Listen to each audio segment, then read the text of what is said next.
ibang panahon, kami ay tinipo ng dakilang kamay, na sa krus ay napako at sa kanya rin naman.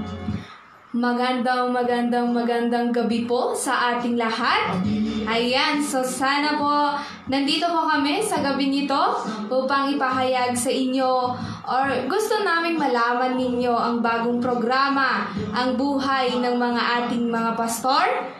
Subaybayan ninyo, please like and share po para malaman ng bawat isa kung ano po ba ang mga buhay ng ating mga pastor. Nakikilala man po natin sila sa kanilang mga pangalan, sa kanilang mga testimony, pero meron pa pala yung mga bagay na hindi pa nila naikwekwento sa atin at yan ang ating aalamin sa gabing ito. Ready na po ba kayo? Ayan, kung ready na po kayo, makipagtulungan po tayo upang i-share at i-like ang ating live sa gabing ito. Pastor? Okay, magandang gabi po sa ating lahat. Kadagiti Ilocano na imbag na rabi tayo. Kaya kadagiti kayang ifugaw, maphod nahdong taon amin, nagulani. At nagpapasalamat ako sa Panginoon na nabigyan ako ng pagkakataon upang ipalam ang buhay ko noon at ngayon na naging lingkod ako ng Panginoon. So ayan, talaga naman na ang hirap pag nasanay ka sa Ilocano, Pastor, ang hirap magtagalog. Kaya kung meron man po yung mga salita, kailangan po nating intindihin. Ayan. So, sa gabing ito, Please like and share.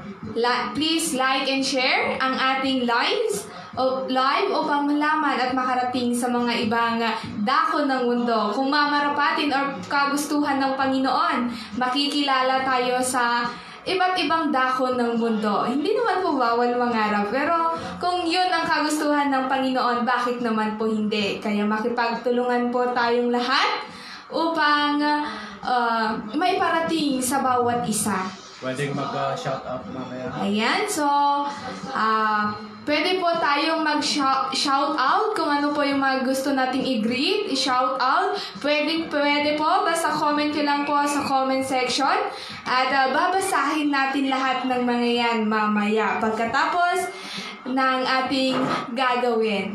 So sa oras na ito, excited po ba kayo? Nandito po ang aking kasama. Siyempre, ang gwapong-gwapong pastor ng CA Batal, si Pastor Fred Sarandi. Alam niyo po ba, Pastor, ang alam ko lang sa'yo yung pangalan mo, yung birthday mo, pero hindi ko alam kung ano ba yung pagkatao mo noon sa ngayon. Na gusto ko namang malaman na siyempre, hindi lang ako, na alam ko na lahat ng mga nanonood, gusto din nilang malaman. Pag nakikita ka sa mga daan, ay, pastor naman pala yun. Pero syempre, gusto din nilang malaman na ano din kaya yung background ni Pastor Fred Sarandi. So, syempre, alam natin yung pangalan na, pero baka isa kayo sa katulad ko na hindi pa alam ang birthday niya. So, tatanungin nga natin, Pastor, maliban po sa complete name mo, baka may hindi pa ako alam na may extension pala kasi ang alam ko lang, Pastor Fred Sarandi.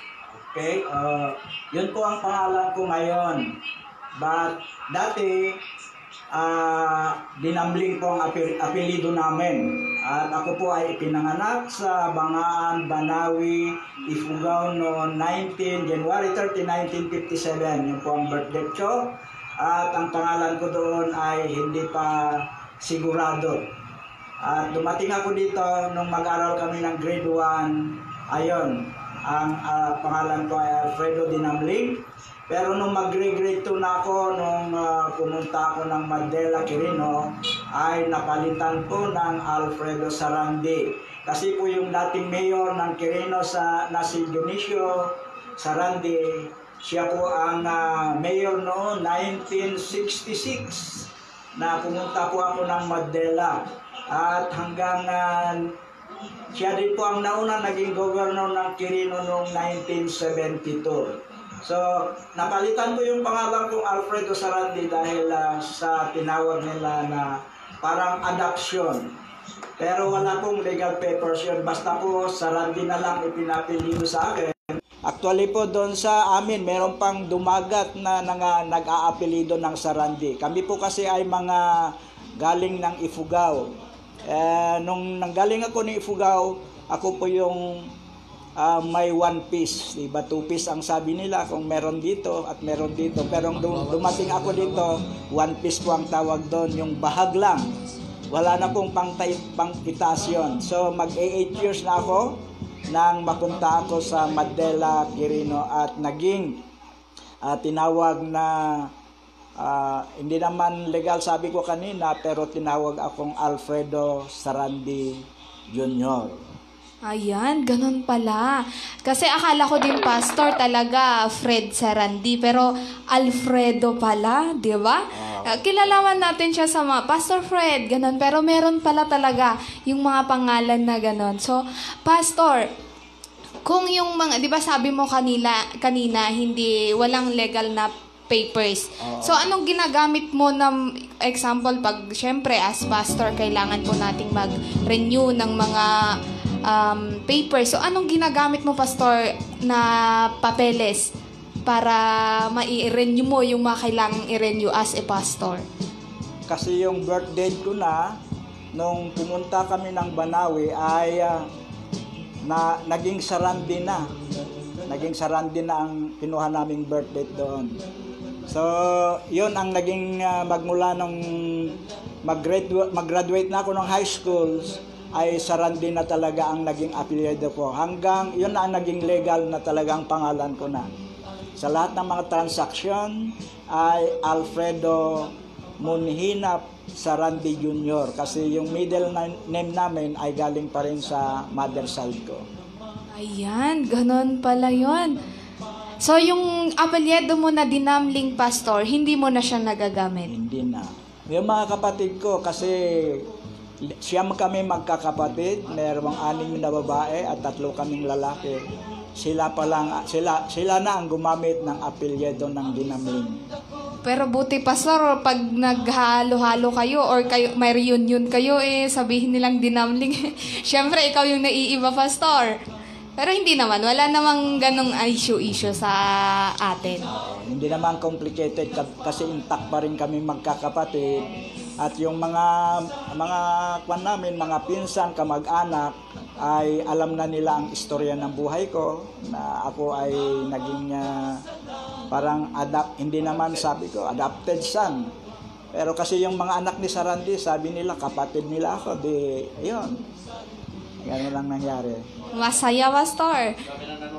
Ayan, masaya, pastor. Pag nandun ka sa Mandela, may pamilya ka. Pag umuwi ka sa Banawe, may pamilya ka. Okay, double family yun. Yes, pastor.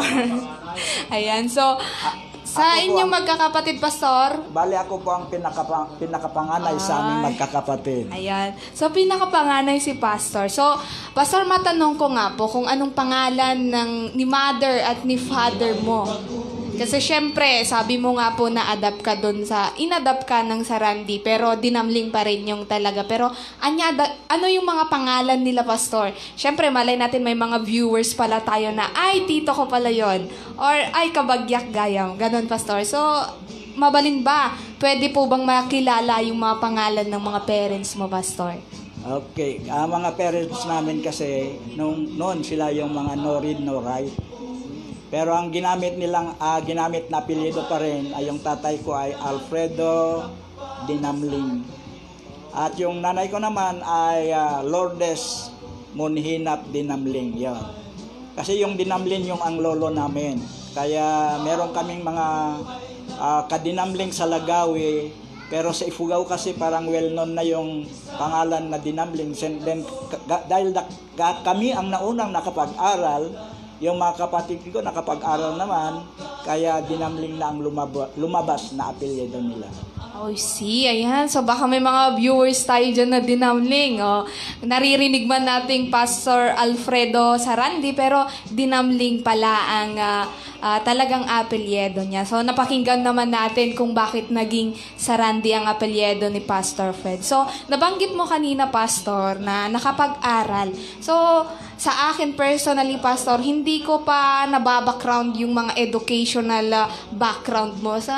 Gusto kong malaman, Pastor, syempre, kung hindi naman natin sabi, syempre karamihan noon, nung panahon, nung una-una talagang no read, no write. Pero syempre nabanggit mo kanina, syempre, Pastor, gusto din naman namin malaman. Ayan, so, pwedeng yung academic mo or pwede din sa pagka-pastor mo, Pastor. Okay, sa totoo lang, yung talagang natapos ko dito sa sinasabi nating eskwelahan sa labas, nitong secular school ay hanggang 4th year lang po ako. High school, Pastor, or High school, college? 4th year high school. Pero inabot ako ng 8 taon kasi magaling ako niya. 8 years high school bago ko natapos yan dahil nga sa barkada. Then pagkatapos ng high school noong 1985 naman, pumasok ako ng Bible, consider na yun na Bible College kasi hanggang Bachelor of Theology. Then, noong 2007, okay, nakapag-aral din kami ng yung mga short na, sabihin na natin na 1-year course din na masteral. So, Master of Divinity actually dito sa spiritual side naman. So, papasalamat ako sa Panginoon kasi kala ko hindi ako makatapos noon. Alam nyo, nung nag-aaral ako doon, talagang marami ding problema sa loob ng Bible School. Hindi po lahat ng nasa loob ng Bible School ay mababait. Muntik-muntikan din kami nagrarambulan doon. Si Brother Edwin Valdez, yung taga-Tarlac, siya ang isang sa pinakamatanda. At sa bagay ngayon, nagpastor na kami. Okay naman kami kasi siya nga ang tinutulugan namin pag nasa Mountain Province kami. So, iyon, hanggang natapos ko rin naman yung medyo mataas na attainment ng sinasabi natin na Bible School. Alright, ganon pala yun. So, Pastor, sabi mo kanina, high school. Nagtagal ka sa high school ng 8 years. So, merong mga, sa ngayon, sa panahon ngayon, may mga kasong ganon. Nagtatagal sila sa mga courses or mga high school sa ilang taon. So, anong masasabi mo or pwede mong i-encourage or motivate sa kanila, Pastor? Base sa mga naranasan mo na dapat at hindi dapat nila gawin para hindi sila magtagal sa ganong katagal. 8 years, Pastor, parang kumuha ka na ng ano bang course yung yung yes, Pastor. So ano yung mga pwede mong encourage or motivate sa kanila para hindi sila magtagal sa ganong katagal, Pastor? Ang nangyari sa akin noon talagang nabarkada ako sa mga hindi magandang barkada. So, nung unang huminto ako, punta ako ng Manila. Doon ako tumuloy doon sa, meron kasing apartment si Sarandi doon. Then, doon kami nag-i-stay. Then, pagbalik ko ulit, nagpatuloy ako ng 2nd year, ganon. Then, after ng 2nd year, lumayas uli ako. Yun nga yung ang nangyari doon sa buhay ko noon, ay dahil sa barkada uli. At ang nangyari, nung 1973 ba yun, 73, 74, ay nakulong ako sa Santiago. So, pangalawa, bumalik uli ako kasi dadalhin na ako doon sa Boys Town. Nung araw na yun, after 3 months na nakulong ako doon, parang ipropromote na ako at dadalhin na ako sa Boys Town sa Manila. Pero dumating si Sarandi, siya pa lang ang governor na siya noon. At kinausap si Dodo Miranda na siya pa lang ang mayor sa Santiago noon. At pinull out lahat yung mga papeles, yung mga kaso. At bumalik uli ako dun sa Manila at ipinagpatuloy ko naman ang pag-aaral uli. Ang nangyari naman uli doon, nag-aral ako dun sa Manila. Di pa ako, dinala pala ako sa Gundaway upang ipagpatuloy ko no, yung third year high school ko noon, at naging training kami ng PMT pa lang noon yun, ano. So, binigyan ako ni Sarandi, ni Governor Sarandi ng pambili ng kompleto, uniforme, magmula hanggang sapatos. Dahil nakita ko yung pera, imbes na ibili ko, pumunta na lang ulit ako ng Santiago, ipinang-inom yun. So, hindi na ulit ako umuwi hanggang mapunta ako ng San Mariano at nagtrabaho ako dun sa sawmill ng 1 taon uli. So, pagbalik ko uli dito, kasi nagkaroon na naman ng problema doon. Nagkaroon na naman ako ng rambol kami doon ulit. At nawanted ako doon kasi mga Bicolano yung kalaban ko doon. Sabi na nila, umuwi ka na lang kasi pag nagtagal ka dito, kakatayin ka na dito. So, umuwi uli ako ng Mandela.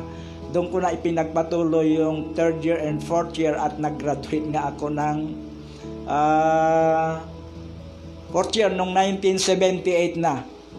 So 1972 ako, 1971 ako nag-first year at graduate ako na 1978.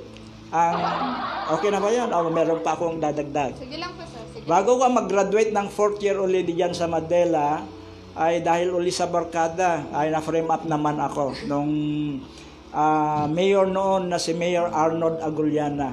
Pero nagbati na kami noon. Nung nagpastor na ako, pumunta ako sa bahay nila.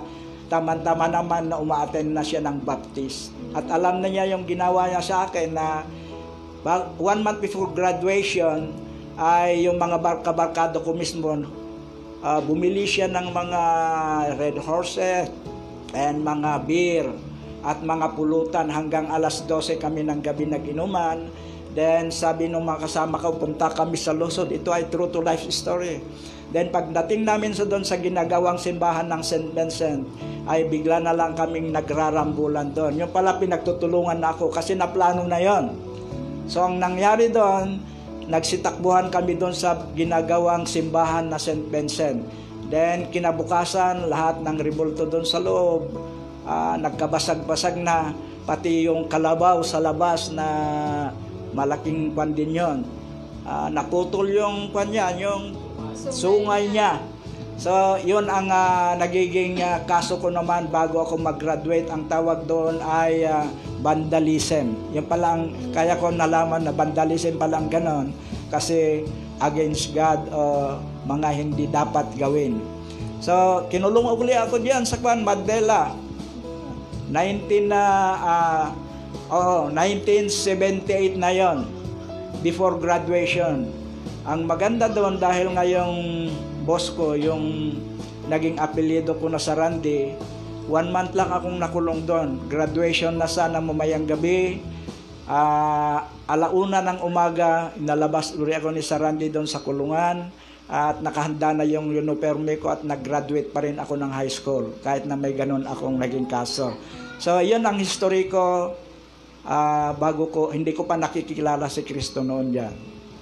Ganon pala. So, dapat wag matigas ang ulo. Naranasan mo palang naikulong, Pastor, sa high school life mo? Oo. Kaya ka nagtagal ng ganon katagal?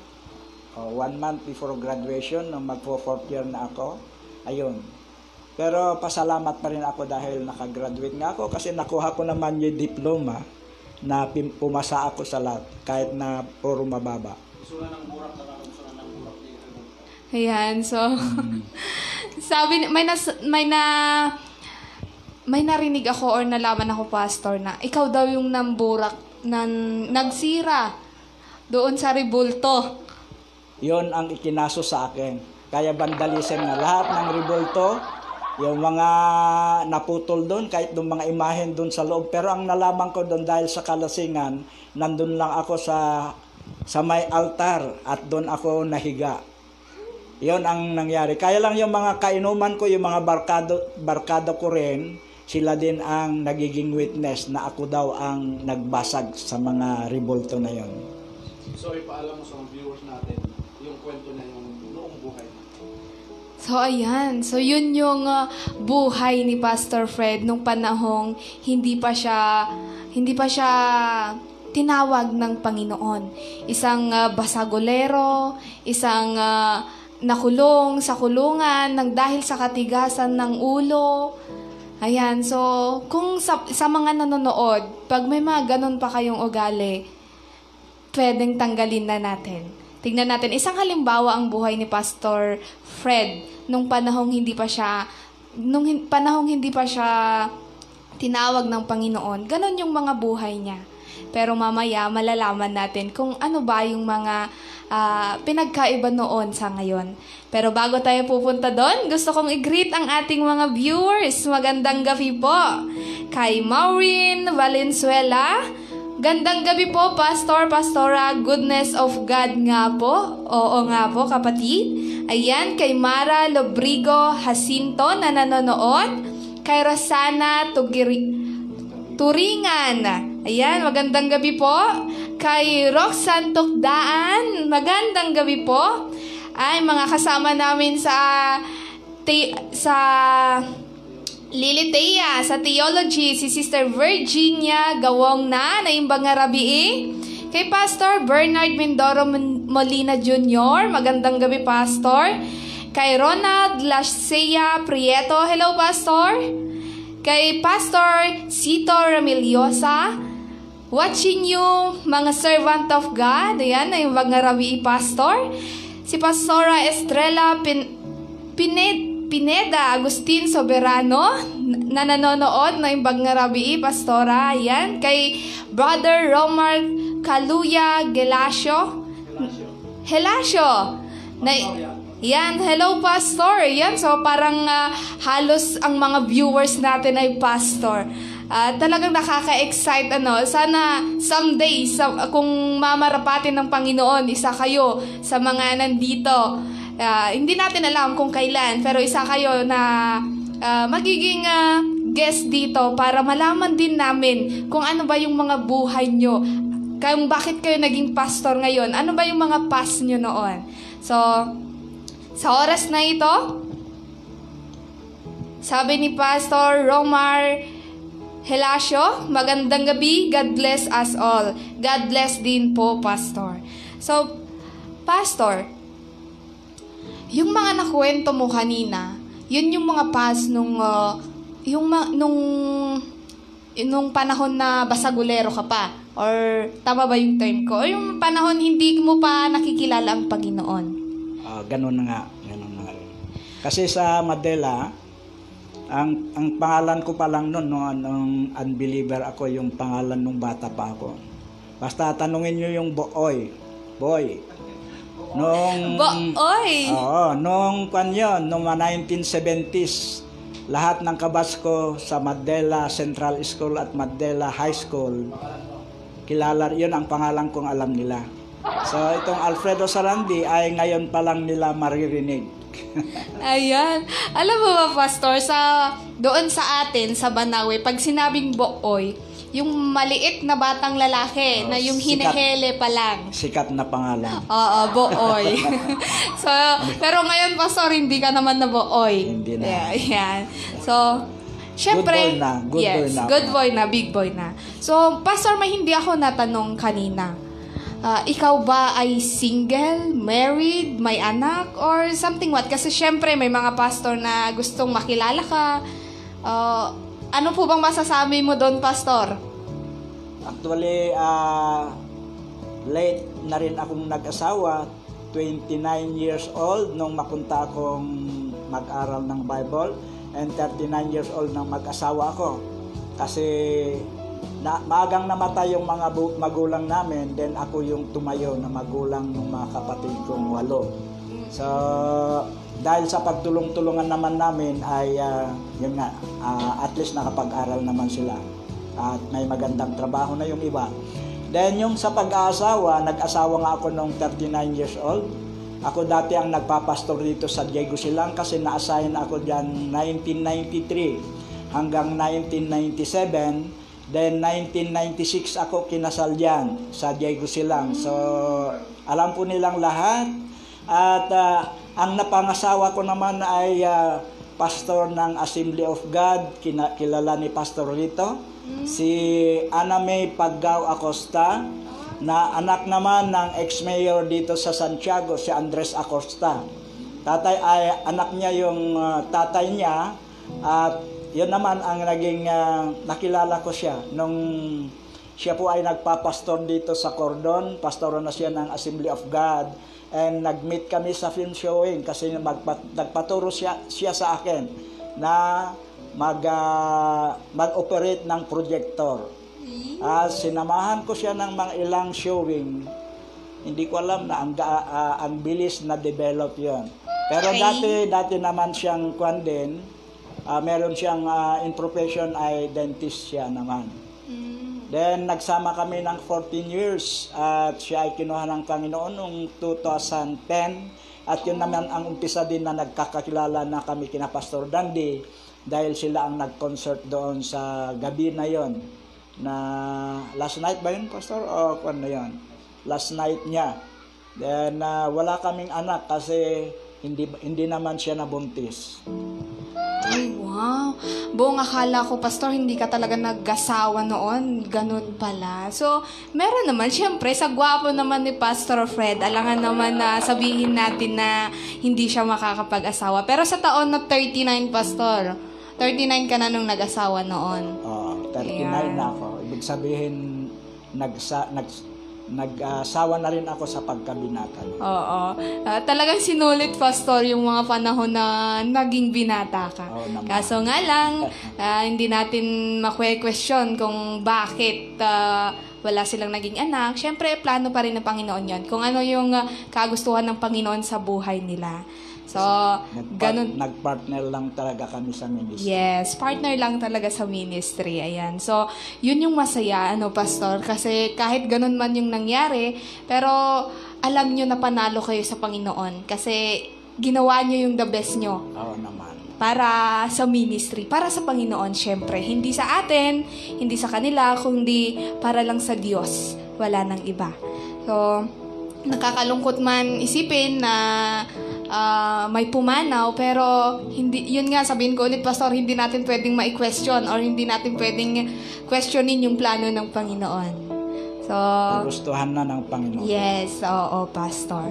So, sa buhay mo, Pastor, alam ko na may mga ginamit ang Panginoon kung paano ka nabago. So, syempre, sa pagiging buhay binata, na pasaway, meron at merong mga tao or meron at merong daan or proseso ang Panginoon para makilala mo siya.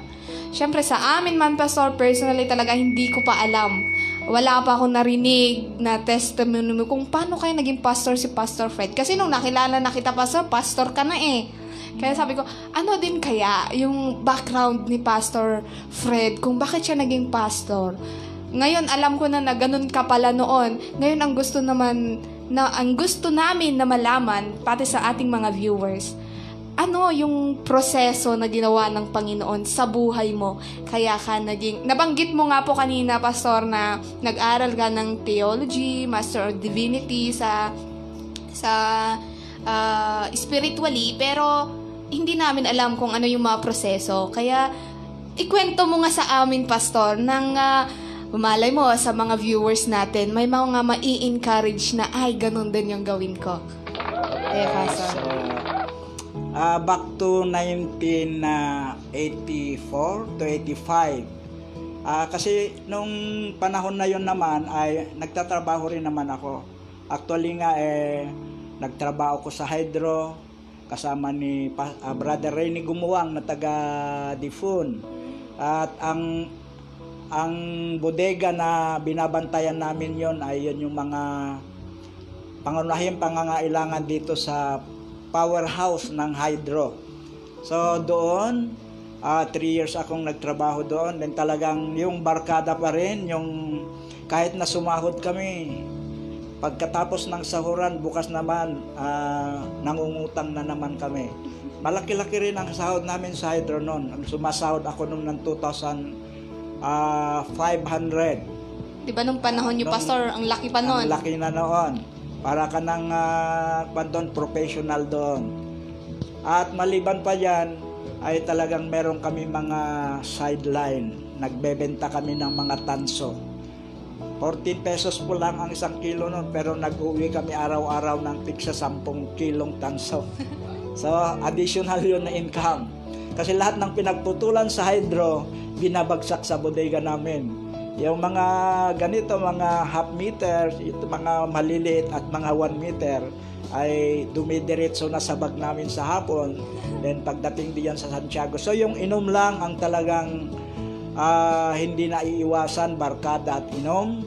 At noong 1984, mga October, November, meron akong karanasan na hindi ko malilimutan. Diba nabanggit ko na kanina na twice na akong nabilanggo? Yes. Nagkaroon ng kaso yon. Kaya lang nangyari doon, puro dinukot naman ni Governor Sarandi yung mga papeles. So naging clear yung mga kaso ko. Pero ang banta sa akin nung mga judge na nagsentence sa akin, pag meron ka pang na-encounter, kasi 2 beses na rin ako na DSWD. Actually, yung isa pa nga parang pinag-retain na mag-18 pa lang ako. Para lang makakuan ako sa DSWD at hindi ako mapunta ng Muntinlupa ganon, sa kulungan.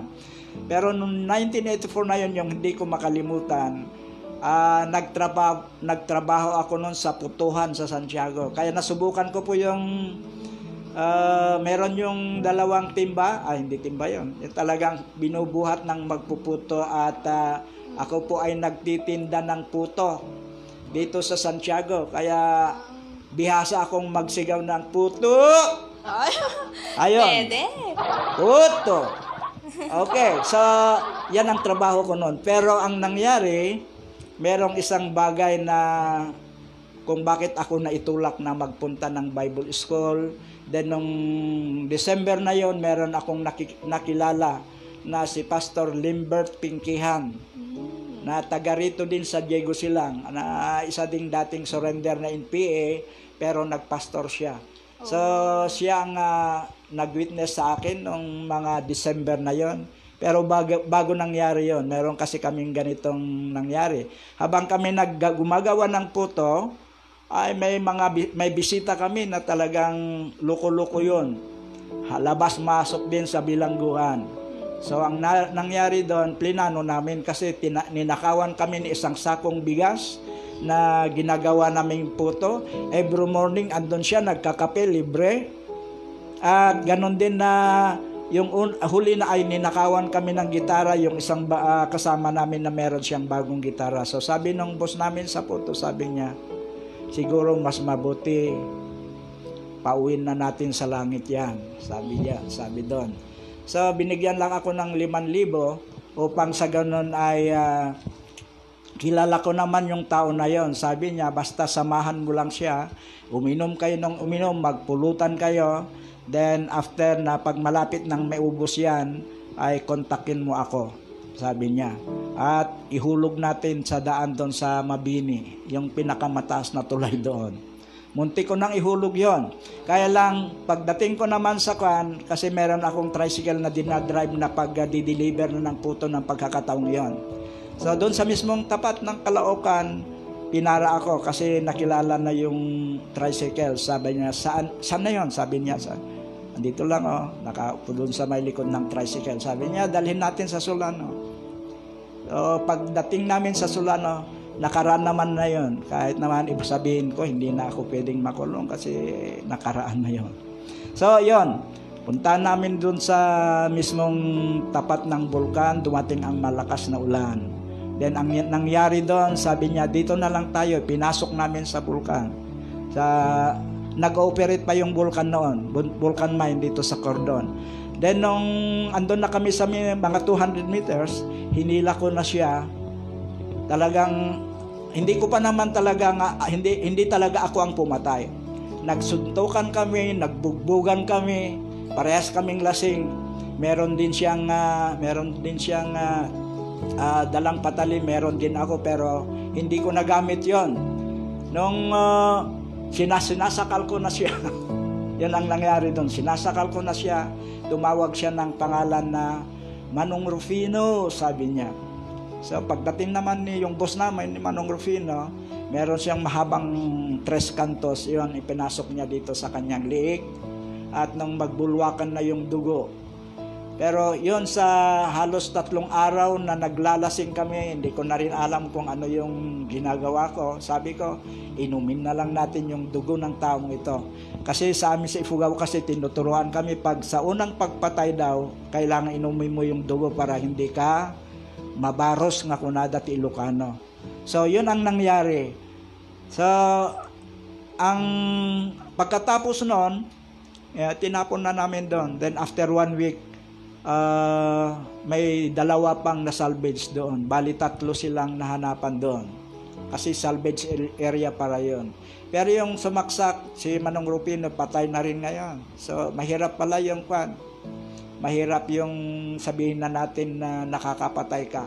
Kasi may consequence din. Kasi nakulong din siya dito sa Lagawi. Bago nung umuwi, talagang high blood siya. Palaging mabilis ma-high blood. So, doon sa high blood siya namatay. So, namatay na siya. Ang maganda naman doon, nung maghiwalay kami nung December na yon, umuwi ako. Sinabi ko na mag-aral ako ng Bible School.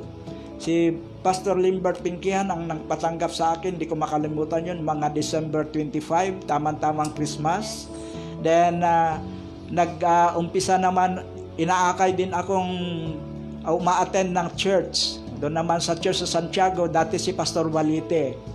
Then, pangalawa kay Pastor Lingoy na. At actually yung nag-ano din sa akin na pumunta doon dahil sa mga dalaga. May mga dalaga doon na magaganda. Si Sister Gerlina yung isa, yung namatay na rin dito sa may-ari ng ano dito sa Difon. Yung umaman na kababayan namin diyan sa Difon. So, yun ang nangyari no 1985, mga March, April, isa ako sa nasama na napunta ng Bible School. So, yun ang istorya ko kung paano naging turn yung buhay ko sa ating Panginoon Kristo. Diretso yan, 3 taon doon sa loob ng Bible School. Saka lang kami lumalabas ng sem break, yan. Pag lumalabas pa rin ako ng sem break, nagtitinda pa rin ako ng puto para may ipag-aral ako sa Bible School. Then, nung bumaba yung Bible School namin dito sa Tarlac, yung may pang 4th year na yon kasi 3 years pa lang sa Baguio noon. Then, nung bumaba kami ng Tarlac, 2 kami na nakapagpatuloy ng BTH o Bachelor of Theology. So, yon ang turn ng buhay ko. Sabi ko nga, kahit sa loob ng Bible School, hindi lahat ng nasa loob ng Bible School ay santo. Marami ding demonyo doon. Kaya nga, muntik-muntikan din akong nauwi. Graduate na ako ng 3 years sa Bible School. Pero, dahil sa mga ganun na encounter namin, isa sana ako sa mapapauwi. Nagbotohan yung 6 na teacher namin, 3 yung nagboto sa akin na uuwi na ako, pero 3 yung hindi naman bumoto. So ang nangyari doon, buti na lang yung isang teacher namin na parang pinaka-head teacher na din namin doon, sinabi niya nabigyan pa natin siya ng pagkakataon. So ang naging parusa ko lang doon sa 2nd floor ng Bible School namin sa Baguio, kasi umuupa lang kami doon. Ako ang nagpintura doon. Pininturahan ko yon para ma-acquit ako doon sa kasalanan ko. So nakipag-graduate ako noong 1987. Kasama ko si na Pastora Elena, sila ang kabats ko dito noon. Elena Amayaw pa noon, Sister Helen Cholhang, and si Pastor Servino Vicente na kinuha na rin ng Lord. So, yun ang istorya ko sa pag-turnover hanggang ngayon. So, dito pa rin ako.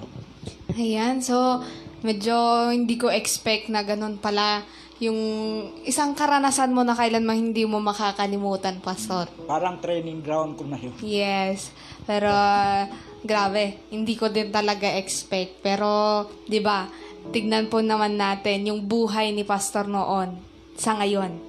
So, pwede mo bang ikwento sa amin, Pastor? Kasi nasabi mo na para hindi naman kami mabitin. Sabi mo kasi kanina, Pastor, sa loob sa pinag-aralan nyo sa theology, meron talaga, hindi lahat, sabi mo kasi, Pastor Kaya, pwede po bang pakikwento mo sa amin, Pastor, para naman na in case man na may mga nakakaranas ngayon sa mga makikinig, at least alam naman nila, Pastor. Doon sa loob ng Bible School? Yes, Pastor. Okay. Actually, nung pumasok ako ng Bible School dito sa Baguio, meron pa akong pera noon. At talagang hindi pa ako deliver. Bago nga kami nagbiyahe dito, ay meron binigay sa akin ang magulang ko na 7,000 yata yun. Malaking pera na rin yun. Pero paglabas ko ng Manila, nagpa-despedida ako sa mga barkada doon. At pumarty kami ng mga aso at nag-inuman kami. Nung gabi na yon, pagdating ko naman doon sa Santiago din, ay uminom pa ko ng uminom. So talagang hindi pa ako deliver sa bisyo. At nung pumunta ako doon sa simbahan, nandun na yung mga kasama ko na aalis na alas 4 at ako nga ang isa na nagpresenta ay sinarwa ako yung nagtisimbaan. Kaya ni makita senior pastor mi nga ni Pastor Raymond Dolinoy na sabi niya, wag na niyong gisingin yan kasi hindi rin magtatagal sa Bible school yan, mag-quit din kasi alam niya na lulong pa ako sa bisyo noon. Then nung pumunta na ako ng Bible school, hindi nila alam na ako lang nakakaalam noon. Lumalabas ako ng alas 10 ng gabi. Umiinom muna ako sa Baguio. Nilalakad ko yan magmula dito sa Quezon Hill hanggang Baguio. At pag nakainom na ako, bumabalik ako doon mga alas 2, alas 3 na. Ang alam nila ay natulog ako pero hindi. Then, pero doon pa rin sa mga nangyayaring iyon, pasalamat ako kasi hindi ako nabisto doon. Ang talaga lang na talagang naging kaso ko noon sa Bible School ako, ay dahil sa kagutuman. Ang kasi kinakain namin doon, isang baso lang na kanin, kuminsan isang tuyo. At yung tinapay, yung 10 pisong tinapay o 5 pisong tinapay, napakahalaga noon. So ang nangyari sa amin, lumabas kami, hindi kami pinapalabas kasi sabi nila na dito lang kayo para matikman nyo ang buhay ng Bible School. Pero kami naman, dati na kaming loko, kaya gumagawa kami ng paraan na lumalabas hanggang mabisto kami. Then maliban doon talagang kahit sa loob, parang isa kami sa mga anay doon sa loob. Kasi nga, yung Pastor Servino na yan ang kasama ko ay pumunta din lang doon dahil sa kanyang saksak. Dating konduktor ng Mayaw-Yaw bus, then dahil sa kainuman din nasaksak siya. So nung pumunta kami doon, parehas kaming war freak. Yung walang sabi niya sige, umpisahan mo, susundan ko. So, yun, ang muntik na kaming napaalis doon sa Bible School. Talaga naman, Pastor, pero noon yun, Pastor. Noon yun. So, hindi na ngayon. Sa ngayon, kita naman natin yung buhay ni Pastor noon sa ngayon. So, yung mga kwento niya, ayun yung mga nakaranasan niya noon. Iba siya ngayon. Diba? Kung noon, ganun siya, ngayon, ano kaya siya ngayon? Ayan, so, aking pong babasahin ang inyong mga comment at habang aking binabasa, ating iwe-welcome naman ang ating isang poging pastor. Siyempre, lahat ng ating mga kasama, lahat ng mga lingkod ng Diyos, nagagandahan at nagwagwapuhang mga pastor. Ayan, so, sabi ni Pastor Romar Helasio kanina, pwede rin basta mag-imbita kayo. Yes naman, Pastor, paki-PM lang po si Pastor Dan Dimilio. Okay? Yes po, sigurado na daw. Siguradong sigurado. Okay? Kaya Pastora Angelina Dakmay Ambohnon, viewing Glory to God. Ayan. Kay Daniel de la Peña Binondo, magandang gabi po. Kay Brother Leo Milio, ang kapatid ni Pastor, magandang gabi po. si Rachel Mangawang Madriaga. Hello, yung young people ng CA San Isidro na imbag nga rabii. Kay John Lawrence ng CA Batal. Ayan, so yung mga hawak ni Pastor Fred, narinig nyo yung testimony ng iyong pastor na ganun pala. Ayan, so si Pastor Clester John Elimar na imbag nga rabii pastor. Magandang gabi po sa ating lahat. So, para po sa ating ipagpapatuloy po ng ating gwapong-gwapong senior pastor, Pastor Dandy Milio.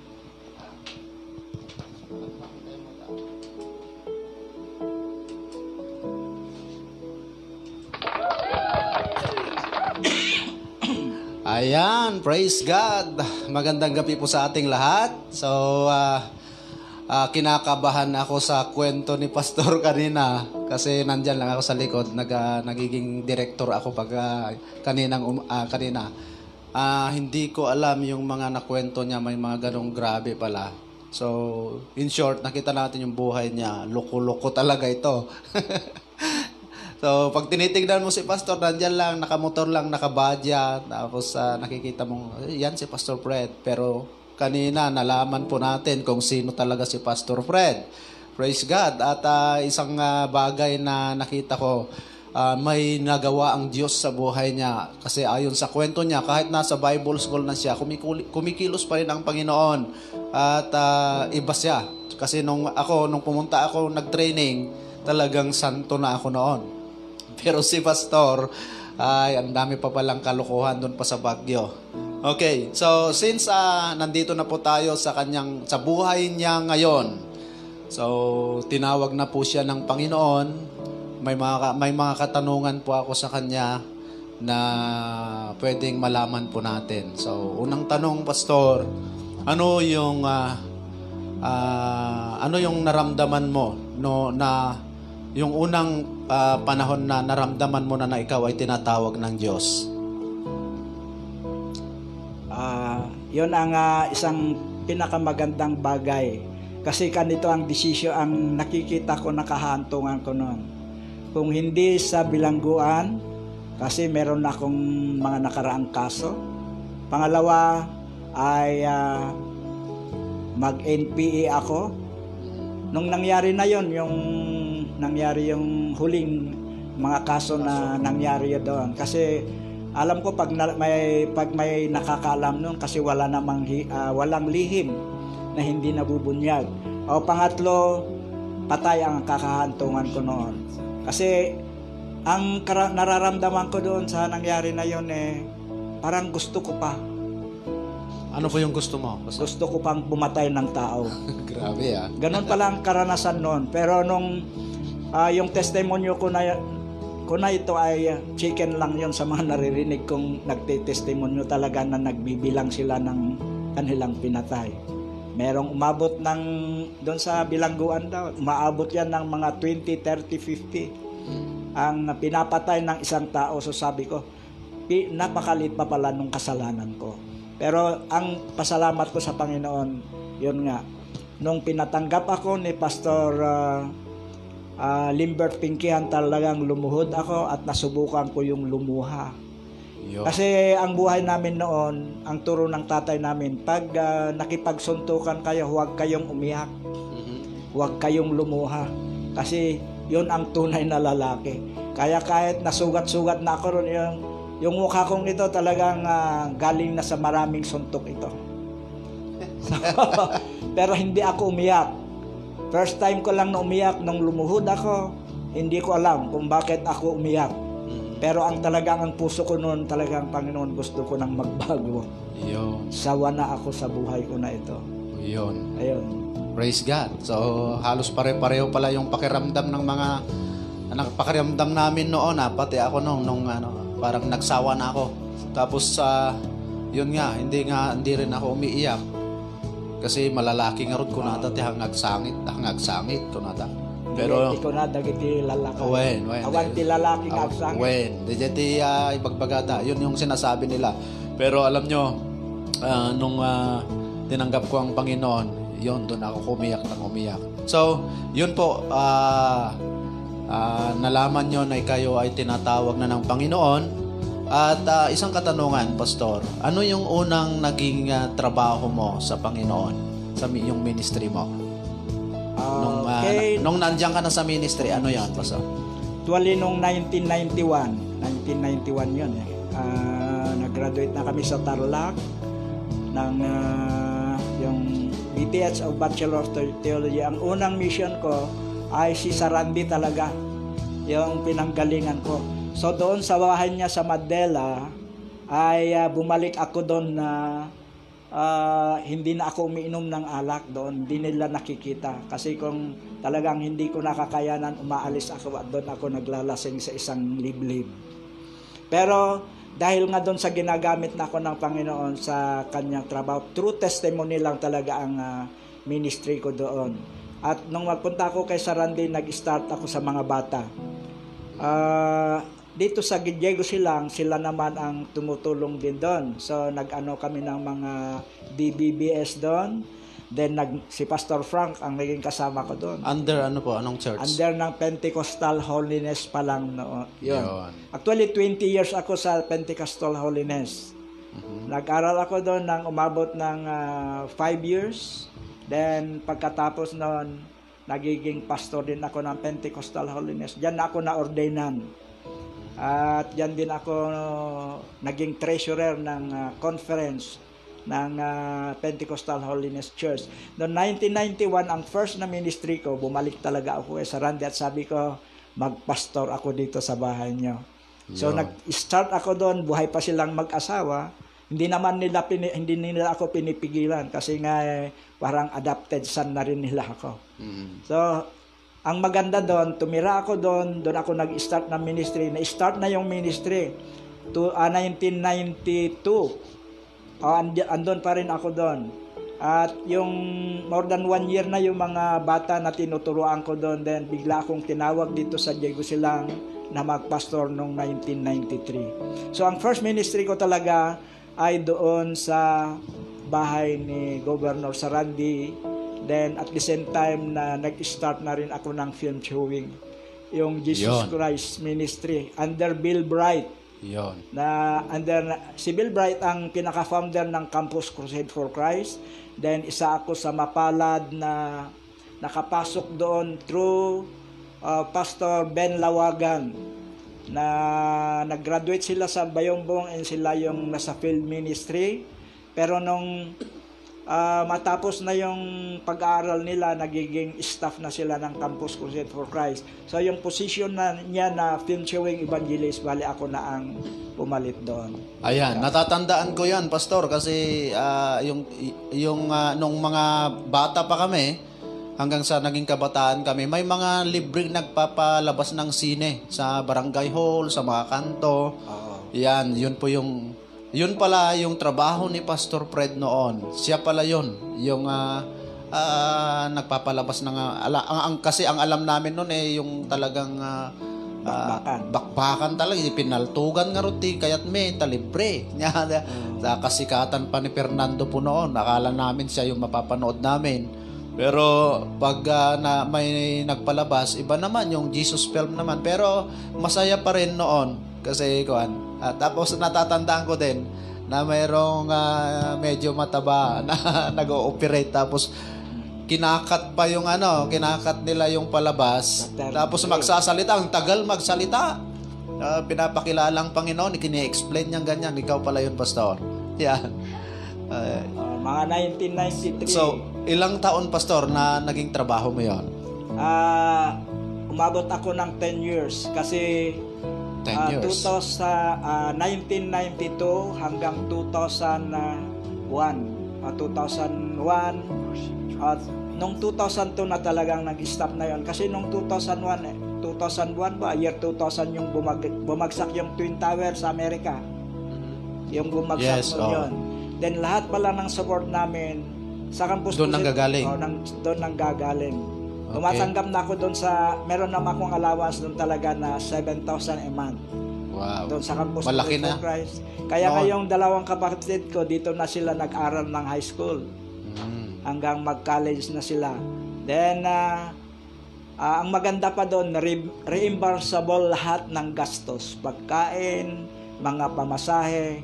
Kaya hayahay din ako sa pera noon. Kasi maliban doon, may 7,000. Lahat ng pinagpapalabasan namin na bundok. Binibigyan kami ng love gift, manok, bigas. Kaya Saya? hayahay din ako doon yung So, mga kwan na yan. Na-enjoy mo ba yung ministry na yun, Pastor? Na-enjoy ko. Kung maaari, hindi sana magtatapos yun. Yan. So, wala na kasi, hindi na uubra ngayon. Kasi sa cellphone na tayo manunood. Yan, i-download mo na lang. Okay, so, ano yung mga karanasan mo nung yung pinaka mahirap na karanasan mo nung nasa film showing ka, Pastor? Ay talagang mahirap yung umaakyat sa bundok kasi yung manual noon na projector may 2 reel yan. At yung isang niya mga 35 to 40 kilos. Parang mano-mano yung kwan. At yung generator naman bumibigat yon ng mga 45 to 50 kilos yung generator. Dinadala mo yun? Dinadala namin yon. Yung contact kong pastor doon, siya ang kasama kong nagbubuhat doon. Mayroon pa kasi yung reel, yung reel na yon mga 15 to 20 kilos, apat na malalaki yon. Yeah. So, kailangan may bumuhat din doon. So mga tatlo. Ang hindi ko makalimutan doon, kasi tuwing umuwi na ako doon ay mga 11 to 12 o'clock na. Yung pinakamahirap na sitwasyon mo, Pastor? Yun ang pinakamahirap. Ang pinakamahirap dito sa may Jones. Noong nag-pinchewing ako, then biglang lumaki yung tubig. Pero kailangan kong umuwi. Wala kasi akong kinontak na tulugan doon. So, ayun. Muntik maanod yung gamit ko kasi meron ng tricycle na ginagamit ko doon. Doon ko nakita yung favor ng Panginoon kasi malaki nga yung tubig hanggang ulo na yon. Pero ang nangyari, hindi hanggang ulo, hanggang dito lang. Kasi naikuan ko yung mga projector, generator, binuhat ko yon papuntang labas. Pero ang nangyari doon, nung isunod ko yung tricycle, maganda pala yun kasi yung nanggagaling yung, doon pa uwi na ako sa Jones, nanggagaling yung tubig doon sa itaas, andito naman ako sa may tricycle. Kaya ang ginawa ko, tinignan ko yung parang babagsakan ko doon, maganda naman kasi kuan din yun, parang patad. So pinalangoy ko yung tricycle, then yon nakauwi ako. So wisdom and favor ng Panginoon yon. Marami akong karanasan dyan na hindi ko makalimutan, lalo na dito sa banda ng Itchage, Jones, and San Agustin, kahit pa dito sa Ilagan. Sa gabi kasama namin yung mga NPA na naglalakad, pero hindi naman ako inano. Nanonood pa ang mga yon kasi sa Ilagan sabi ni Pastor, yung pastor na ninong ko doon, sabi niya, Pastor, ang nanonood yan nakalahati puro NPA yan. Pero hindi naman ginagalaw ng NPA yung mga ganyong sabihin na natin na para sa Panginoon. Maliban lang siguro kung may nagsumbong na ikaw ay isang espiya. Amen. Pero 10 years nga ako diyan na yan ang nagiging trabaho ko. 3 to 4 times a week kailangan mag-film showing ako kasi yon ang report na kailangan kong isubmit sa staff namin sa Campus Crusade for Christ. For 10 years ay yan yung mga maraming karanasan, kaya lang hindi naman mga grabe. Hindi ko pa naman nasabukan na wala nang away doon, wala nang away. Walang away kasi kahit binabato na yung may barangay hall na pinagpapalabasan namin ay nasanay na kami na talagang meron kang hindi ma-please. Meron talaga mga loko-loko din doon. So ganun pa lang naman. Isa pa lang nangyari dito sa may Dumagat area. Nagpapalabas kami doon, biglang nagpaputok ng backshot yung isang Dumagat. Yun daw ay pumatay ng pulis dito sa nagtipunan at ikinulong, pero pinalabas pa rin kasi parang meron siyang mga political na din sa likod, nag-back up sa kanya. Kaya sabi doon, takot yung mga Dumagat. Pero nang araw na yon, sabi ko nga, yung pinagdaanan ko, training ground ko na yon. Hindi na ako takot doon. Kasi dati ka na Dati ka nang ganon. Saka masarap yung mamatay ka na naglilingkod sa Panginoon. Yes, Yun ang kuwan ko noon na kahit na anong mangyari, parang kan na lang yon, hindi na yung parang takot ka o nag-aalangan ka. Talagang na-fix na sa isip ko yon na kung kukunin ako ng Panginoon, okay lang, masaya ako. Amen. Praise God. Okay, so talagang hindi natin mapigilan yung mga testimony ni Pastor. Ang dami niyang kwento. Pero gusto nating mag-shoutout muna.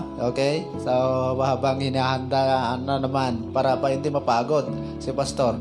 So may mga viewers po tayo dito. Ayan, si Pastora Marisa Timaang is watching. So madama eskwela yo apayag buya ka Pastora. So good morning, good evening sa inyo diyan sa mga nag-aaral diyan sa Cordon, sa mga nag-aaral ng Bible School.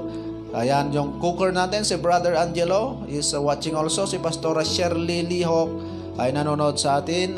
Magandang gabi, Pastora. Si Brother John Dalog, God bless mga pastor.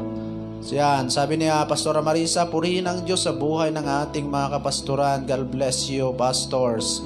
Aida Seradoy, magandang gabi, pastors. Yan, okay. Sa lahat ng wag po kayong bibitaw. Ang gagawin niyo po para makabahagi kayo sa ministry na ito, i-share niyo lang. Just share, then libre pong mag-comment, pwede pong magtanong. Baka gusto niyo magtanong naman, baka may mga katanungan kayo na gusto niyo itanong kay pastor. At i-relay po natin, itatanong po natin sa kanya. Si Tina Nagok is also watching. Si Lynn Milio Biniegas Enriquez, sabi niya, good evening, Pastor. Yan. Okay, isang katanungan, Pastor. Alam niyo yung film showing na trabaho niya noon ni Pastor. Alam niyo ba na dito ako nagkaroon ng kaya pinost ko itong programa na ito kasi isa ako sa mga bunga ni Pastor sa pagpa-film showing niya. Kasi nga nung mga kabataan pa namin, may mga karanasan din kaming kagaya ni Pastor.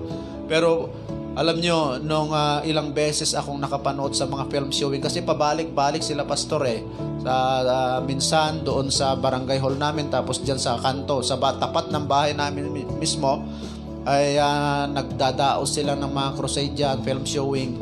At alam nyo, doon nag-umpisa na nakilala ko ng kaunti si Kristo. So alam ko na siya dati, pero nung napanood ko tapos narinig ko yung mga turo nila, doon po nag-umpisa. Hindi man siya yung talagang pure na ginamit ng Panginoon, kasi mayroon akong tatay din na talagang kinikilala, yung talagang nag-alaga, nagdala sa akin, si Pastor Wilbert Marcelino ng Jones.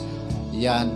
Pero si Pastor po, kinikilala ko din na siya po yung ginamit ng Diyos upang mag-start po yung salita ng Diyos na makilala ko ang Panginoon. Yan. So, hindi po naging sayang yung mga sacrifice ni Pastor diyan, kasi ako, pastor na po ako ngayon. Yan. At ewan ko kung ilan pa yung mga naging pastor na kagaya ko, at hindi man sila naging pastor yung iba, sigurado may mga tumanggap sa Panginoon, Pastor. Yan. Amen. So, dito sa ministry na ito, ay meron po kasi kaming follow-up din sa mga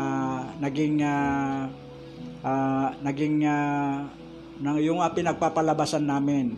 So, doon, yung mga staff ng Campus Crusade for Christ, nagse-set up din sila doon ng medical team. So, under ng medical team na yon, ay meron din nagtuturo doon. So, usually ang naging bunga noon, umaabot ng 100 na church yung napatayo dito sa Quirino Province. Kasi nagkaroon sa mga panahon na yon, kakaunti pa lang yung mga simbahan kasi. Kakaunti pa lang simbahan dito. Kaya nga na-enjoy ko yung pumupunta sa barangay kasi wala silang kuryente. So, ang ginagamit namin talaga doon, generator. So, madaling magtawag. Then, nung panahon na yon, pagkatapos ng 10 years, pinabalik kami ng Campus Crusade for Christ upang mag-survey ulit. Then, umaabot ng 100 yung talagang nagpatuloy na nakapagtayo ng church, kasi pina-follow pa rin ng Campus Crusade for Christ yung mga yon. At nagsaserve sila ng medical team at the same time na leaders training. So, umaabot yan ng 1 week, 2 weeks bago kami pumunta ng ibang church na pinagdaanan ng film showing. So, may follow-up yan. So, purihan ang Panginoon. Doon naman sa report ko doon sa tumanggap kay Kristo within 10 years is umaabot siya ng 120,000. So sabi ko, Wow. doon ko talaga na napagtinawag ng Panginoon. Paano mo ang na, isang Pastor, tao. paano mo nalaman na 120,000? May Kasi mga report ba? meron kami, every showing talaga, binibilang namin yung nagre-raise ng kamay. Ah, Ayan, so talagang naipon yan, may mga 35, may mga 20, may mga 100 din na nagtataas ng kamay. So, yun, may tagabilang kami. May mga tagabilang kami. Then, yun ang inilalagay namin sa report. Every month kasi nagre-report kami doon. Kasama na yung mga tumanggap. amen. Mga audience at yung mga tumanggap sa ating Panginoon.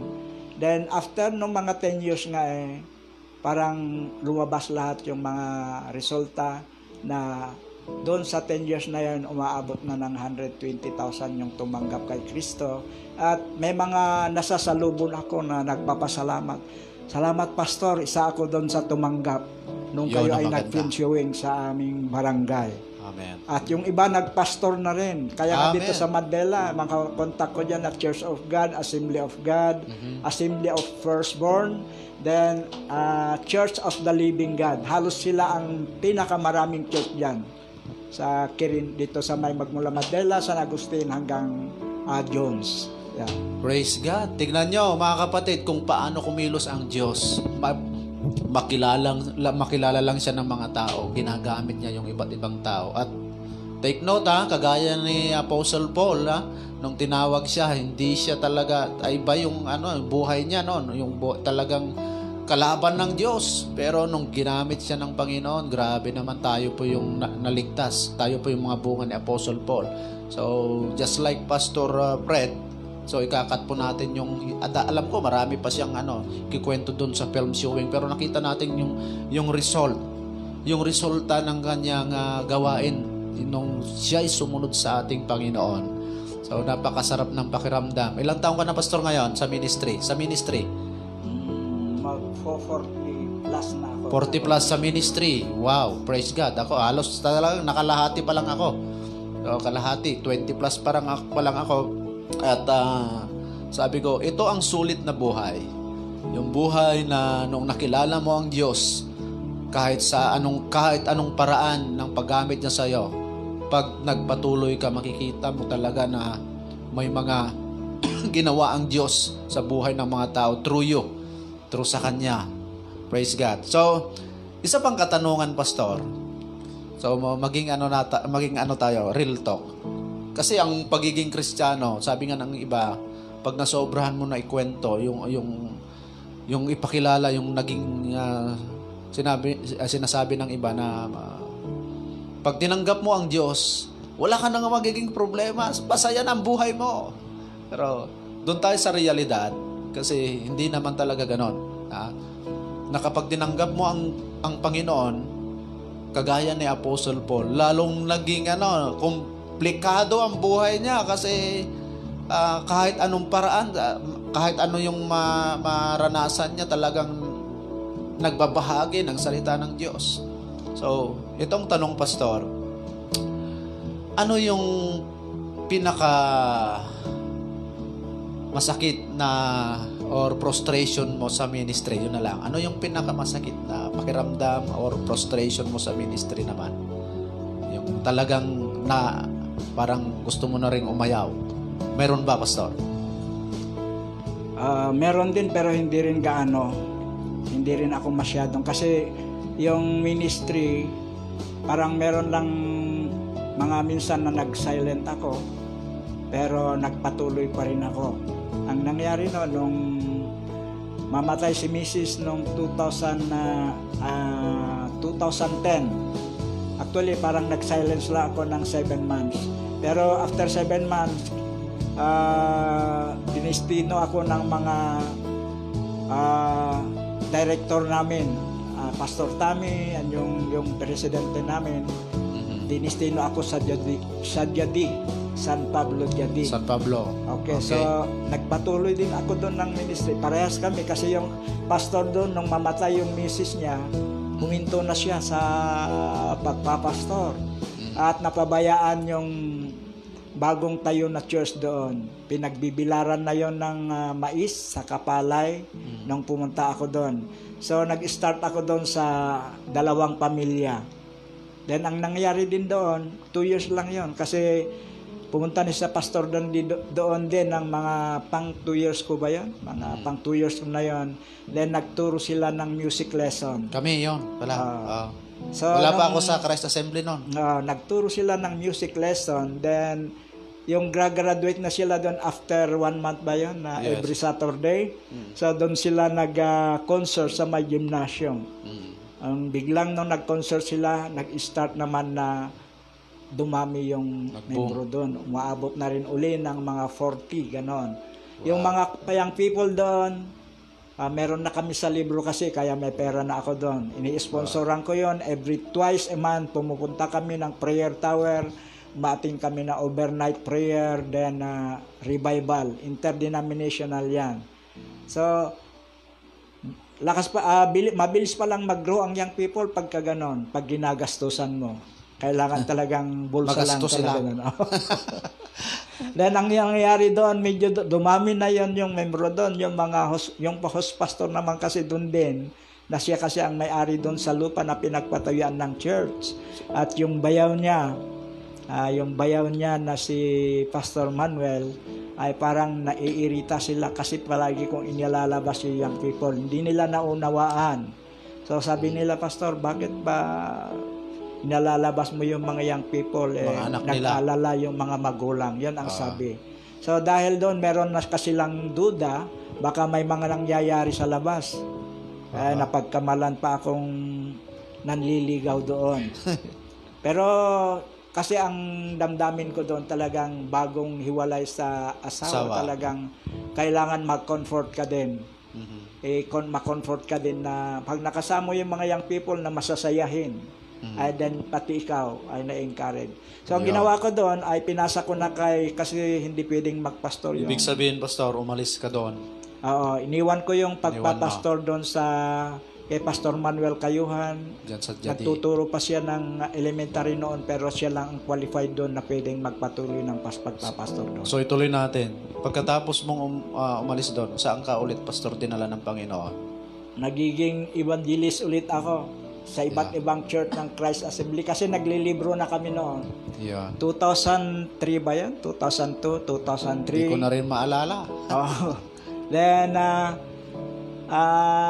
hindi na-recruit. Nasama kami kina Pastor Dandi at ni Brother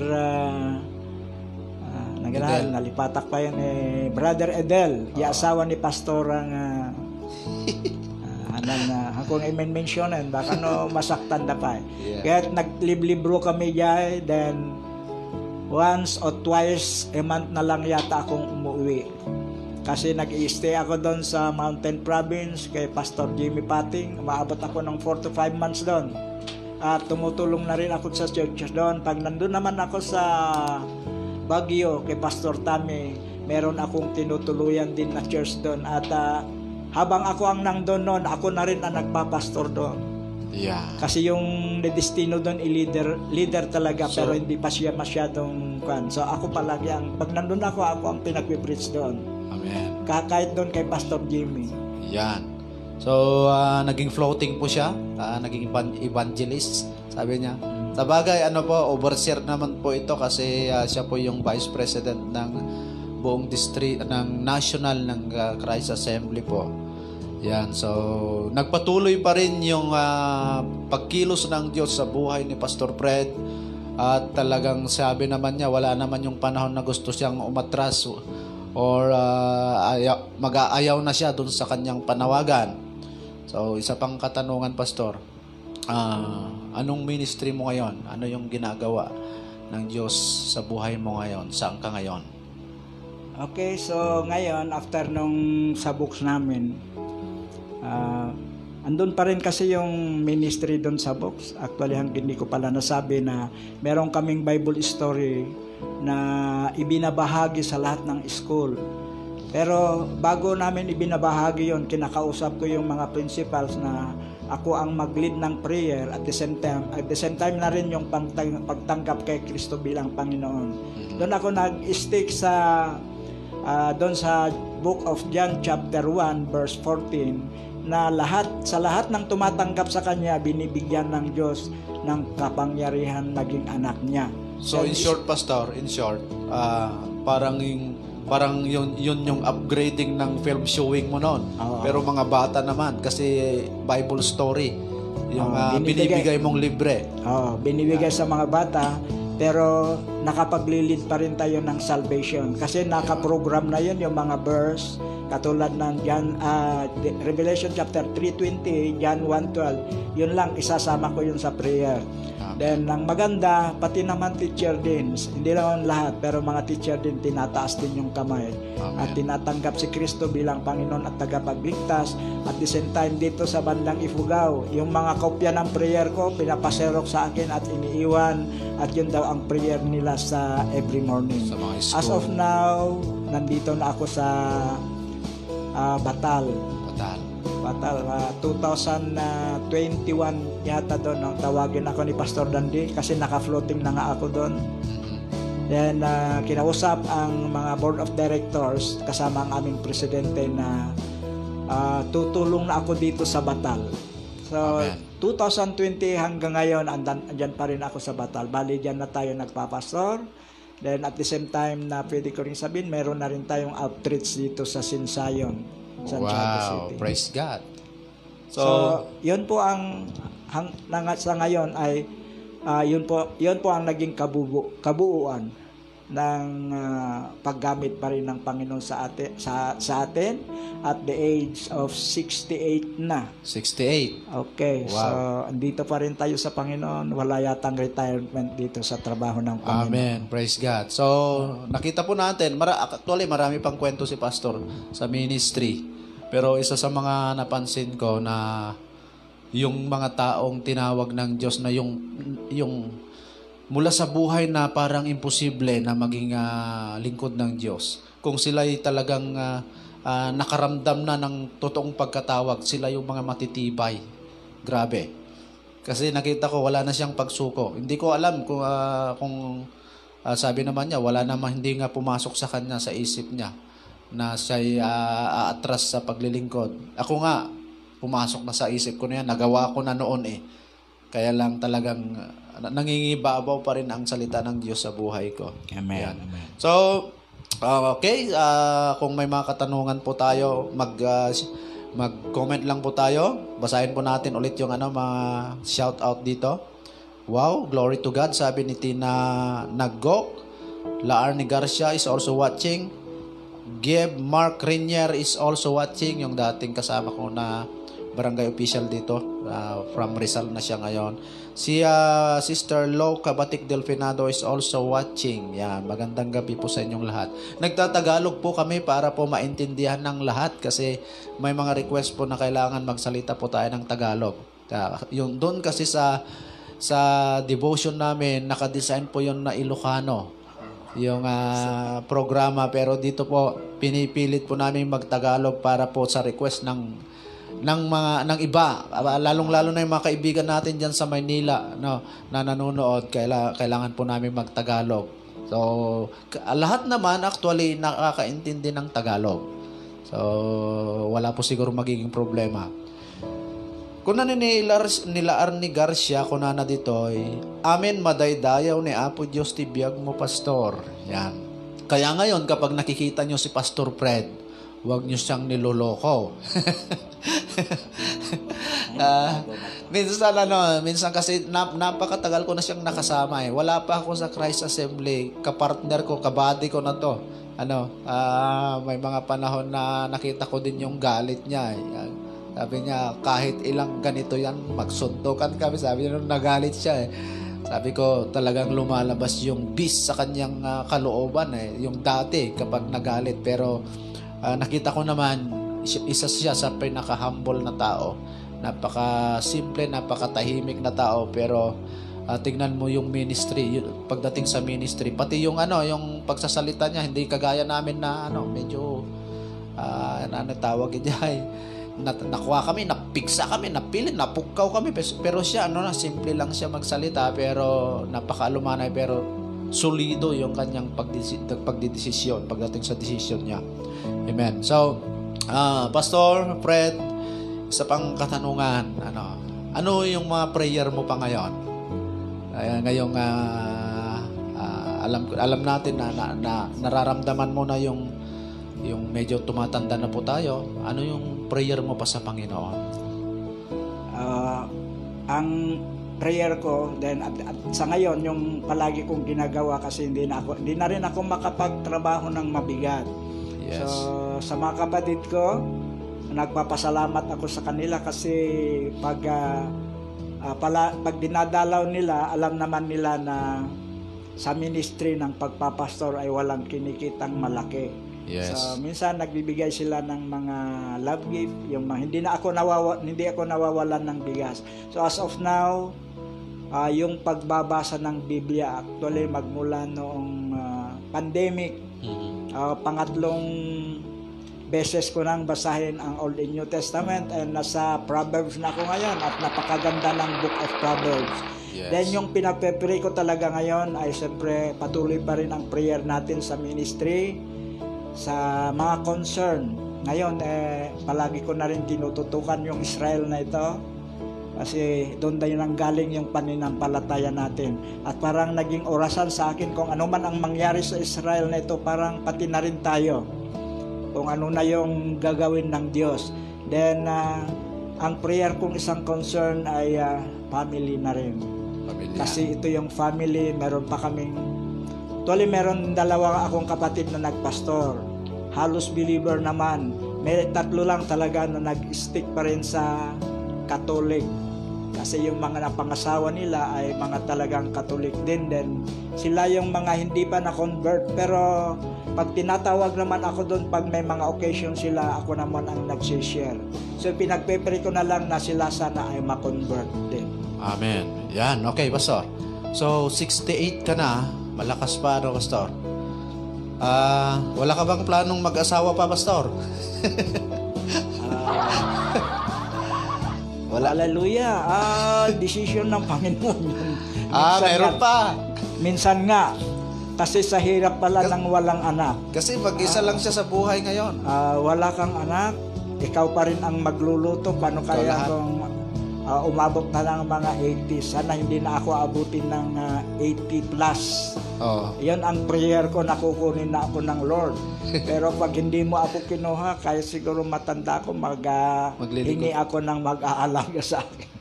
So, actually, hindi lang tuldukan kasi hindi natin alam. Yes. Pero sa akin, gusto ko talaga na i-concentrate sa Panginoon. Amen. Yun ang talagang desire ko. Pero open pa si Pastor, mga viewers, baka may nagpipray sa inyo dyan na naghahanap pa ng partner. Hallelujah. Yung makakasama mo sa ministry, maganda. Yung hindi sakit ng ulo. Pero hindi sakit ng ulo. Napakaswerte mo, kapatid, kapag napangasawa mo to, napakalambing na tao ito. So, yan, medyo joke lang, pero baka pwede naman. Yan, mga ganon. So, yan, Pastor. Mga mensahe mo na lang. Anong masasabi mo sa sa mga hindi naglilingkod sa Diyos? Pangalawa, sagutin mo na lang ito. Sa mga naglilingkod na sa Diyos, mga pastor, mga baguhang pastor, mga kagaya namin na mas bata pa sa'yo, anong mga mensahe mo, Pastor? Okay, una muna doon sa mga hindi pa tumanggap kay Kristo o hindi pa naglilingkod sa Diyos, huwag nyo akong tularan. Kasi mahirap ang magbago kung nasa muntinlupa ka na. Kung patay ka na, kung saan na yung pinuntahan mo. Mahirap yung inaalala ko doon, buti nga at nagbago ako. Then ngayon naman sa mga naglilingkod na sa Panginoon, wala nang atrasan ito, mga kapatid. Nararamdaman na natin yung init ng huling araw. Huwag na tayong magbaback down. Hanapin natin ang Diyos pa ng mas malalim, para doon naman sa ating kung ano yung mga inintrust ng Panginoon sa atin na paglilingkod sa Kanya, yung lalong-lalo na sa mga pastors, then encourage po kayo. Actually, sa loob ng maraming taon ni Kanuman, wala akong inisip na mag-backslide. May time lang na nanahimik nga ako doon kasi kinakausap ko din ang Panginoon nung time na yon. Actually, malapit sa akin ang Panginoon doon kasi madali akong lumuha noon nung kailangan ko ang paggabay ng Panginoon. Amen. So, maraming salamat sa mga nakinig. Thank you so much dahil nabigyan ako ng pagkakataon nga istorya ko ay yung istorya ko yung buhay ko. At sana maraming na-bless din po sa inyo. Mga kasama naming kapastoran and sa mga nananampalataya na nakikinig sa oras na ito. Ako ang first, marami pang susunod. Amen. So, first pa lang po ito na programa natin at ako ay sobrang nagagalak at na-excite pa rin sa mga susunod nating may interview. Iba-ibang mga tao, iba-ibang mga lingkod ng Diyos ang ating i-interviewin dito upang makilala natin ang Diyos sa buhay nila. So, ang purpose po natin hindi po pasikatin ng mga pastor, hindi po pasikatin ng programa, kundi ang Diyos po ang makilala ng bawat isa sa atin. Amen. So, Glorify. sa mga pastors na mga lingkod ng Diyos na kagaya po natin, may mga panahon na gusto nating umatras. Maayaw na tayo dahil minsan tanggap po tayo ng mga nakakaranas po tayo ng iba't ibang mga problema, personal. Minsan tayo bumabagsak din, nabibiktima din tayo, nagkakamali din tayo. Pero sa huli dapat, mga kapatid, huwag nating kakalimutan na ang Diyos ay natumawag sa atin. Na kagaya ng mga lingkod niya noon, just like King David, mga kapatid, ang dami niyang naging kasalanan sa Diyos pero hindi po nagbago ang pagmamahal ng Diyos sa kanya at ang pagtawag ng Diyos sa kanyang buhay. So, salamat Pastor Fred sa buhay mo. Gusto ko talagang, palagi kong sinasabi si Pastor Fred, sabi ko sa kanya, isa sa mga tatay ko ito. At alam nyo, nakita ko din yung kanyang kababaang loob. Actually, naging tatay ko siya sa ministry, naging partner ko siya. At ngayon, dahil ako po yung ginamit ng Diyos na magbukas doon sa Batal, ako po yung nagbigay sa kanya, nagsabi sa kanya na siya yung magpastor doon. Yung humbleness niya talaga, nagpapasubmit pa sa akin, nagpapasubmitar kanya. I'm not deserving, pero nakita ko, ganun ang servant talaga. Talaga, hindi naman talaga sa atin yan, yung mga ministry na yan. So, pinaaywan lang kinayapo Diyos. So, salamat, Amen. Pastor, sa buhay mo. At marami pang katanungan, pero siguro kapag nakita natin si Pastor Fred dyan na nagmumotor, batiin po natin siya, pansinin natin siya, lalong-lalo na yung mga na paglingkuran niya, nakagaya ko. So, yung buhay niya ngayon, hindi naman siya marangya sa buhay. Dumat diya kasapulan na may mga kailangan din si Pastor Fred. Kung gusto nyo namang i-bless nyo naman po siya na sa konting paraan, konting bagay, pwede po nating i-bless kasi yun po yung buhay namin nga pastor. Binigay namin ang buhay namin para maglingkod at hindi po kami naghahangad ng kayamanan. So minsan nagkakaroon kami ng sideline, pumapasok kami sa mga trabaho, pero hindi po yung diretsyo kasi mawawalay po kami sa pagiging pastor kapag nag-focus kami doon. Amen. So, good morning, good evening, Pastor, Sister Rosemary Mamaklay, Aida Seradoy, Pastor, no retreat, no surrender, kunana dyan may isang elder mo dyan. Pastor Andy Sanchez, amen, Pastor, sabi niya rito, praise God. So, ayan, parang ayaw kong magtapos ang program. Pero, daming ang viewers. Salamat sa inyo. Ang gagawin po natin, ulitin ko po, gagawin po natin ay i-share po natin ito. At pila-pila po kayo. Kasi ang nasa isip ko, once a week lang. Pero kapag marami pong gustong magbahagi ng kanyang karanasan, kahit araw-arawin na natin to. Kasi ito po yung isang inilagay ng Diyos na ministry. Salamat kay Bishop Will Rinyan. Sila po naman nag-suggest, mga classmates ko sa Bible School na nasa Cordon ngayon. Sila po yung mga digay ng PUS Kanyak Tapno Arami din natin yung program. At welcome po lahat ng mga kapastoran dito. Yan, ito po ay gawain ng Body of Christ. Okay? Sabi ko nga, ito ring Facebook Live na ito, hindi ko rin po hinahangad na ma-monetize ako. Hindi ko nga pinapansin yung mga sinasabi ni Meta na yan. At ang puso ko lang talaga ay para maibahagi ang kabutihan ng Diyos sa ganitong paraan. Amen. Amen. Okay. So, Pastor, any hindi naman last word. Any word from our viewers? Gusto kong magpasalamat sa lahat ng mga our viewers nanonood pala. Yeah.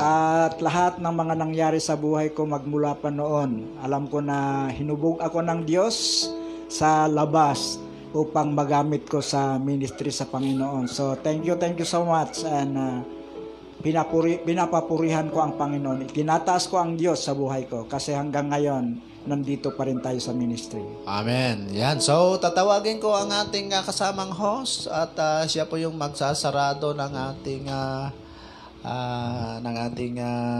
programa. At antabayanan po ang susunod. Meron pong dalawang nakapila dito. Si Doktora Pastora Lilibet Yugyog at isang doktor na tinawag ng Panginoon at siya ay pastora na ngayon. Ang pangalawa po ay si Pastor Manny Sireño. Ito'y hinubog doon sa kulungan naman, sa Muntinlupa. Doon siya hinubog ng Panginoon at isa siyang lingkod ng Diyos ngayon at nagpapastor doon sa kabundukan ng Mandela. Yan. So mapapanood po natin. Meron pang nagpapapila sa akin na gusto, si Pastora Angie Ambonon, si Pastora asawa yata ni Judge Dulnoan yung isa, at sila Pastor Romar Hilasio.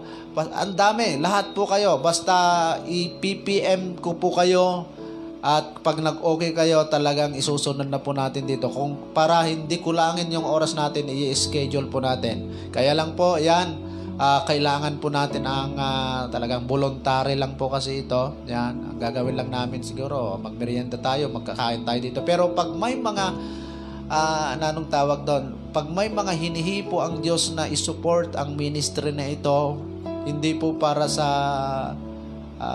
aji ko natin ang panagbak ng manenya, para lang po ma-provide yung pagkain at yung gagamitin natin sa net, ayan, sa mga iba't ibang gagamitin natin dito. Pwede po kayong mag-send ng tulong, ng love gift through our Facebook, through our GCash, yan. Kung magbigay ka ng 10, yan, 20, 100, it's okay, pero hindi po yun ang purpose natin. Idinagdag lang natin para po ma-maintain ang gawain ng Panginoon through our new program dito po sa Bagong Buhay kay Kristo. Yan, tawagin po natin si Pastora Jocelyn at siya po yung magbibigay ng huling pamamaalam.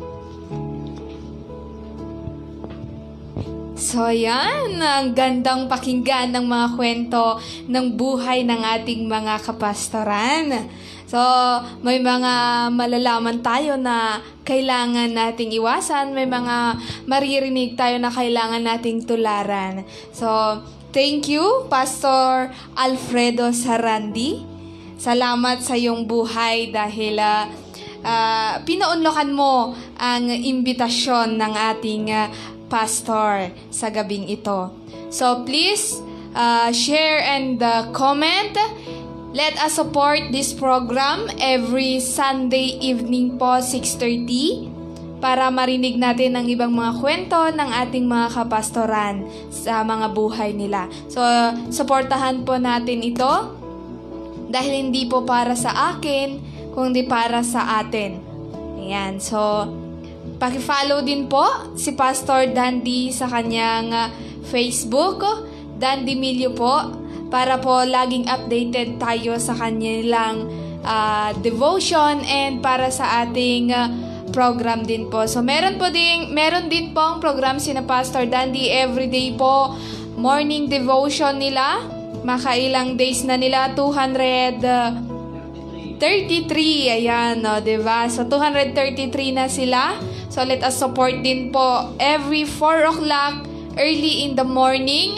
Yung mga kapatid po na maagang nagigising, paki-open lang po, i-search ang name ni Pastor Dandy at naka-live po sila para sa ating para sa morning devotion. At let us support this new program every Sunday 6:30 p.m. in the evening para sa bagong buhay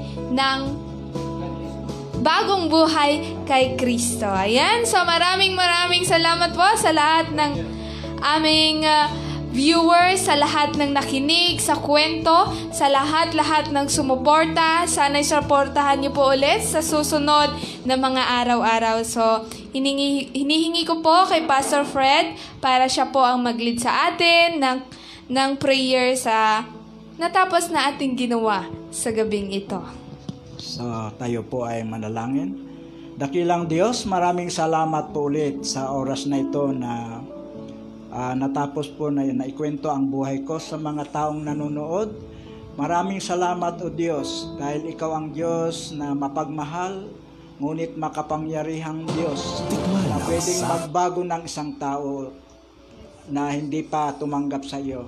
So kung meron po mga nakikinig, Panginoon, na hindi ka pa talagang pinapasok sa kanilang puso, hinihiling ko po na Ikaw ang mangusap sa kanila.